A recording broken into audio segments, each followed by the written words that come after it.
اللہم صلی علی محمد وعلی آل محمد لبیک یا حسین انا للہ و انا الیہ راجعون۔ اس رخسار پر سلام ہو جو خاک آلود تھا، اس بدن پر سلام جو غبار آلود تھا، ان دانتوں پر سلام جن پر ظلم کی چھڑی چل رہی تھی، اور اس ہستی پر سلام جو نیزے پر اٹھایا گیا۔ سب کے مصائب کربلا میں ایک طرف، اور بی بی سکینہ علیہ السلام کا سوال ایک طرف کہ بابا یتیم کسے کہتے ہیں؟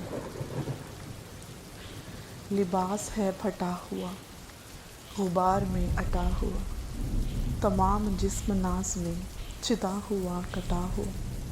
یہ کون ذی وقار ہے، بلا کا شہسوار ہے، کہ ہے یہ ہزاروں قاتلوں کے سامنے ڈٹا ہوا۔ یہ بالیقین حسین ہے، نبی کا نور عین ہے، مقصد قیام امام حسین علیہ السلام۔ آپ علیہ السلام نے فرمایا، میں اپنے نانا کی امت کی اصلاح کے لیے نکل رہا ہوں۔ میرا ارادہ نیکی کا حکم اور برائی سے روکنا ہے، اور میں وہی ہوں جو اپنے نانا و بابا کی سیرت پر عمل کروں گا۔ رسول خدا کے بیٹے امام حسن و حسین، حضرت رسول خدا صلی اللہ علیہ وآلہ وسلم نے فرمایا، حسن و حسین میرے بیٹے ہیں۔ اسی وجہ سے امام علی اپنے تمام بیٹوں سے فرمایا کرتے تھے کہ تم سب میرے بیٹے ہو، اور حسن و حسین رسول خدا کے بیٹے ہیں۔ فرمانے امام حسین علیہ السلام، میں اس گھر میں رہنا پسند کرتا ہوں جس میں رباب و سکینہ ہوں۔ امام حسین علیہ السلام نے فرمایا، میں اس گھر میں رہنا پسند کرتا ہوں جس میں رباب علیہ السلام اور سکینہ علیہ السلام دونوں ہوں۔ مجھے دونوں سے بہت محبت ہے۔ اگر کسی پر رونا چاہتے ہیں تو وہ ہے حسین ابن علی۔ امام علی رضا نے فرمایا، اے ابن شبیب، اگر تم کسی پر رونا چاہتے ہو تو حسین ابن علی پر گریاں کرو، کیونکہ ان کو اس طرح ذبح کیا گیا تھا جس طرح گوسفند کو ذبح کیا گیا، اور ان کے ساتھ اہل بیت کے 18 افراد شہید ہوئے جن کی مثل دنیا میں کوئی نہیں ہے۔ بس ان کے قتل پر ساتوں آسمان اور زمین، ان سب نے بہت گریہ کیا اور قیامت تک گریہ کرتا رہے گا۔ حقیقی عزاداری امام حسین علیہ السلام کیا ہے؟ عزاداری لنگر کھانے کا نام نہیں، عزاداری ذاکر و خطیب کی جیب بھرنے کا نام نہیں، عزاداری رسومات ادا کرنے کا نام نہیں، عزاداری صرف ایک طبقے کو فائدہ پہنچانے کا نام نہیں، عزاداری اپنے جذبات کو تسکین پہنچانے کا نام نہیں، عزاداری امام حسین علیہ السلام کی طرح زندگی گزارنے کا نام ہے، عزاداری امام حسین علیہ السلام کی طرح اقدامات کرنے کا نام ہے، عزاداری امام حسین علیہ السلام کی طرح قیام کرنے کا نام ہے، عزاداری امام حسین علیہ السلام کی طرح اپنی عملی سماجی زندگی میں فیصلے کرنے کا نام ہے، عزاداری امام حسین علیہ السلام کی طرح اپنے زمانے کے یزید کا انکار کرنے کا نام ہے، عزاداری اپنے حسین علیہ السلام کی طرح اپنے زمانے کے طاغوت کو لا کہنے کا نام ہے، عزاداری امام حسین علیہ السلام کی طرح جرأت و استقامت دکھانے کا نام ہے، عزاداری امام حسین علیہ السلام کی طرح راہ خدا میں اپنی تمام تر توانائیاں صرف کرنے کا نام ہے، اور یہ ہے حقیقی عزاداری۔ دی تھی اماں نے جو پوشاک ولا وہ زینب، اپنے ہاتھوں سے کفن مجھ کو پہنا دو زینب۔ روایات میں ملتا ہے کہ اللہ نے ایک فرشتہ خلق کیا ہے جو محرم کا چاند ہوتے ہی امام حسین علیہ السلام کا خون بھرا وہ کرتا لے کر پوری دنیا کا طواف کرتا ہے، اور اسے پرچم کی طرح لہرایا جاتا ہے، جس کے اثر سے ہر مومن عزادار کے دل کی کیفیت بدل جاتی ہے اور فضا سوگوار ہو جاتی ہے۔ منظر وہ اپنے سامنے کیسے سمائے گا جب انتقام بن کے عباس آئے گا، بہت کیتا ہے امت کربل وچ، نقصان علی دیاں دھیاں دا۔ بابا تیرے بعد عید پہ روتی رہی، ہر عید پہ زینب، جب تک ذکر وفا کا ہوگا آئے گا اول آپ کا نام یا عباس علیہ السلام۔ میں نے 9 لاکھ کے لشکر کا بھرم توڑا ہے، بہتے پانی نے میرے پاؤں میں دم توڑا ہے۔ بیمار بلاتا ہے جسے سارا زمانہ، دنیا کو وہی شخص شفا بانٹ رہا ہے۔ تاریخ میں اگر شام کا بازار نہ ہوتا، شبیر کا بیٹا کبھی بیمار نہ ہوتا۔ حضرت جناب امیر مختار کہا کرتے تھے کہ خدا کی قسم اگر قریش کا 2/3 حصہ بھی قتل کر دیا جائے تو امام حسین علیہ السلام کی 1 انگلی کے برابر بھی نہیں ہوگا۔ توق نے ماتم کیا اور بیڑیاں روتی رہیں، صبر پہ سجاد کے خود سختیاں روتی رہیں۔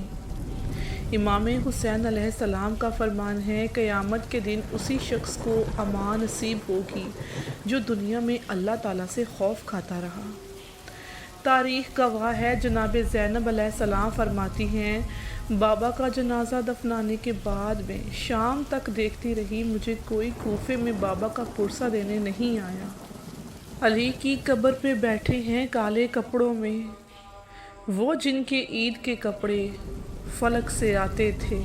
ہائے جس طرح بچھڑی ہوں میں اور نہ بچھڑے کوئی، کرتی تھی نانا سے رو رو کے یہ شکوہ سغرا۔ عابد کے دل میں اتر گیا بازار شام، زینب تیری ردا کو روتا رہا بیمار شام۔ وہ جس کی امید میں یہ دنیا قائم ہے، کتاب گردگار میں اسے مہدی علیہ السلام کہتے ہیں۔ آپ کے دیدار کی قیمت اگر میرا خون ہوتا تو ہر قطرہ آپ کی ایک جھلک پہ میں بہا دیتا۔ ہماری امیدوں کے یوسف تم ہی ہو، کب ان آنکھوں پہ ترس کھاؤ گے میرے مولا۔ انسان کی شہرگ میں خدا ڈھونڈنے والوں، انسان کی شہرگ میں خدا کو ڈھونڈنے والوں، توحید کی شہرگ میں حسین ابن علی ہیں۔ والعصر کی تفسیر ہے کربلا، والعصر کی تفسیر ہے کربلا، عشق شبیر کی تاثیر ہے کربلا۔ میں جہاں کہیں بھی پھسل گئی وہیں گرتے گرتے سنبھل گئی، مجھے ٹھوکروں سے پتہ چلا میرا ہاتھ ہے کسی کے ہاتھ میں۔ السلام علیکہ یا ابا الفضل عباس، مانا کہ گناہ گار ہے تیری غلام مولا، پھر بھی مجھے قبول کر لیجئے مولا۔ اس طرح سے ہے تیری غیبت پر یقین محکم، جس طرح سے ہے مجھ کو اللہ کے ہونے کا ایک یقین۔ ہماری ماں نے بچپن سے یہی ہمیں بتلایا ہے کہ میں نے ماتمیوں کے صدقے تجھے پایا ہے۔ مولا علی کا مولائی ہوں، مجھے منافق بننا نہیں آتا، مشکلات کو گردش میں دیکھ کر ڈرنا نہیں آتا۔ میں گھبراؤں بھلا کیسے دوزخ کی آگ سے، گھبرائے وہ جسے ناد علی پڑھنا نہیں آتا۔ چراغ عشق علی ساتھ ساتھ رکھتا ہوں، چراغ عشق علی ساتھ ساتھ رکھتا ہوں، نہ جانے کس گلی میں زندگی کی شام ہو جائے۔ ہم وہ غریب ہیں جن کو اللہ نے محمد وآل محمد کی محبت سے مالا مال کر رکھا ہے۔ روز محشر دکھائیں گے نشان ماتم رسول کو، تیرے حسین کے اویس کرنی ہے ہم بھی۔ میرا سلام ہو ان دلوں کی پاکیزگی پر جن کے دلوں میں آیت تطہیر کے مالکوں کا بسیرا ہے۔ سجدے میں سر جھکا ہوا نیزے پہ سر بلند، اقرار بھی کمال ہے حسین کا، انکار بھی کمال۔ مولا حسین کے ذکر سے جو بھی جلتا ہے محسن، انسانیت کی زبان میں اس کو سفاق یزید کہتے ہیں۔ چھوڑا اگر حسین علیہ السلام کو جنت نہ پاؤ گے، سارے جہاں کو خور نے خبردار کر دیا۔ سلام خانہ زہرا تیرے چراغوں پر، بجھے ہیں شمع رسالت کی روشنی کے لیے جو۔ بس تا قیامت اب انسان سیکھتا رہے، اس شان سے کربلا کو سجا دیا میرے مولا نے۔ میرا سلام ہو امیر مسلم کے ان 2 غریب شہزادوں پر کہ جنہیں شہید کر کے ان کی لاشوں کو دریا میں پھینکنے کے بعد معصوم لاشوں پر تیر برسائے گئے۔ غم حسین کے موقع پر سال نو کی خوشی، رسول پاک کی امت کا حوصلہ تو دیکھو۔ غرور ٹوٹ گیا کوئی مرتبہ نہ مل سکا، ستم کے بعد بھی کچھ حاصل جواں نہ مل سکا۔ سر حسین علیہ السلام ملا ہے یزید کو، لیکن شکست اس کی یہ ہے کہ پھر بھی جھکا ہوا نہ مل سکا۔ سلام یا حسین علیہ السلام۔ یزید کل بھی پریشان تھا وجود حسین سے، اور یزید آج بھی پریشان ہے ذکر حسین سے۔ نہ جانے کس قدر تھا خوبصورت وہ علی زادہ، فرشتے دیکھنے آتے تھے اس احسن نمازی کو۔ جہاں قاسم، اکبر اور سید سجاد جیسے تھے، وہاں قمر بنی ہاشم کہا جاتا تھا غازی کو۔